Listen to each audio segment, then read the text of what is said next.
the snow going, the skiers, snowboarders get really happy, but also you are in your rainy season across Southern California right now. So as mentioned, that flash flood watch going into effect. You can see it here really south of Point Conception down through Los Angeles into San Diego. You have some of those flooding concerns through this afternoon. Here's what's going on. We've got this just atmospheric river of moisture being pumped into California. We've got a low pressure system. You can kind of see that characteristic spin there offshore, and that front, as it's lifting toward the state, is helping to get that atmosphere stirred up and pump in that moisture. So very rainy morning across Los Angeles. In fact, there is a risk for maybe a few thunderstorms south of Point Conception. So Santa Barbara, you're included in that, down into Oceanside. The 5 probably going to be a little bit of a mess. You can see some heavy rain right over I-5 there. Modesto, you've got some heavy rain moving through right now, and Monterey as well. You've got some of those pockets of heavy rain. That's going to add up as you continue to have this just kind of atmospheric river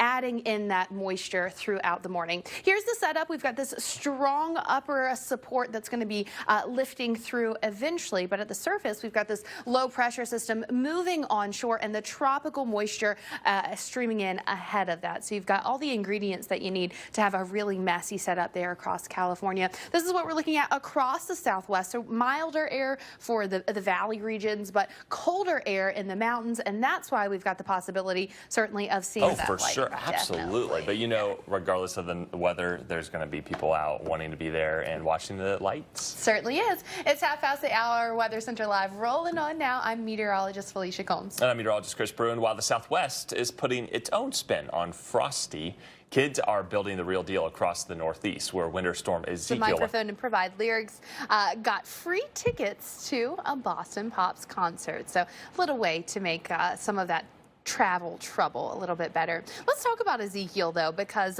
we've got some pretty impressive final snowfall totals from that system. Looking at Fultonville, New York, 28 inches. That's more than 2 feet. Dellenson, New York, you can also see 27 inches there, which is a really impressive total just regardless, but especially this early in December. Heading to New Hampshire now, you can see 3 feet for portions of New Hampshire.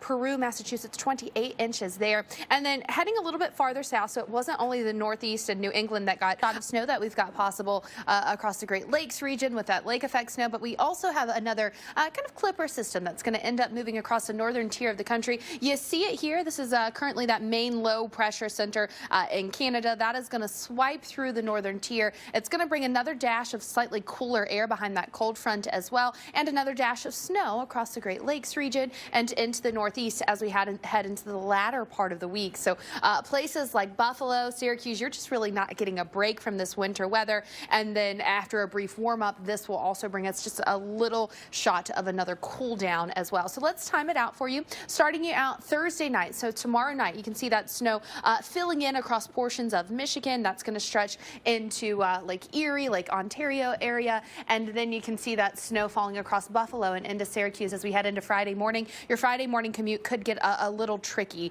across portions of the eastern Great Lakes region. Bradford up into Syracuse and then stretching into Albany as we head into Friday at lunchtime with that snow, and then stretching into portions of Vermont, New Hampshire with the snow by Friday afternoon. Still falling in Syracuse, though, and because of that, we could see some pretty impressive snowfall totals for Syracuse and places like Buffalo, Erie as we head through the next couple days. So these are the snowfall total forecasts through Friday. You can see even stretching down into Bradford here in northern Pennsylvania. We're talking 8 to 12 inches on top of what we already have, Chris. Well, it's hard to believe, but Christmas is just 3 weeks away from today. So